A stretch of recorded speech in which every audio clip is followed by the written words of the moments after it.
Is the way we teach English in schools flawed? Should we revert to the traditional method of teaching English through drills and practice rather than through communication?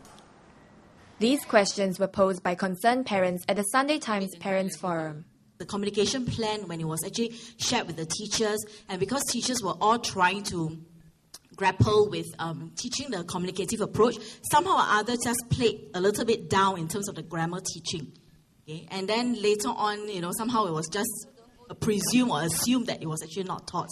Yeah. So even though now, currently, the EL Syllabus 2010 sort of talk about grammar teaching a little bit more, try to actually forefront it a little bit more, because we actually realize that, yes, it's important now to actually talk about the rules and talk about the meta language that we actually use to talk about the language with the students. So that's why it's actually forefronted. Yeah. So it's not so much of it was actually not there, but somehow or other was just diffused. Yeah.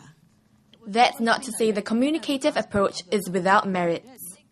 Situations which involve dealing with intense emotion and grief are perfect examples of how well this method works. Ms. Wong, this year you had a project about addressing the tsunami, right? When that happened with your class and your students, your pupils. How did that work out? Did you find them, engaging more with the material and perhaps improving their English? We just have like 5 or 10 minutes, and girls would just bring up current affairs issues. So they just, I read this, and I heard about that, and all very relevant points.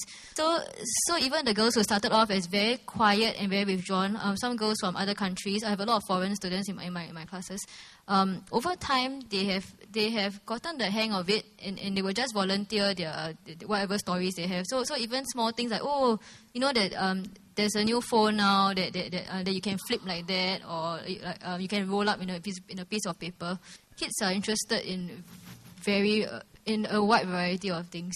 So getting them to discuss and engage on these topics, I find, is something that will get them to spark their imagination, And so when you come to an exam situation and the teacher gives you a picture and asks you to discuss what's going on inside that picture, you would have already at least thought about how this could be, how this could pan out. If you make it interesting and relevant to them and say, when I was young, I used to take the train up, and it used to take X number of hours, and this is what we did, and this is how Mum and Dad met on the train or whatever, is to make it relevant to them so that they'll be interested. And if you think hard enough, you can make practically anything relevant to children.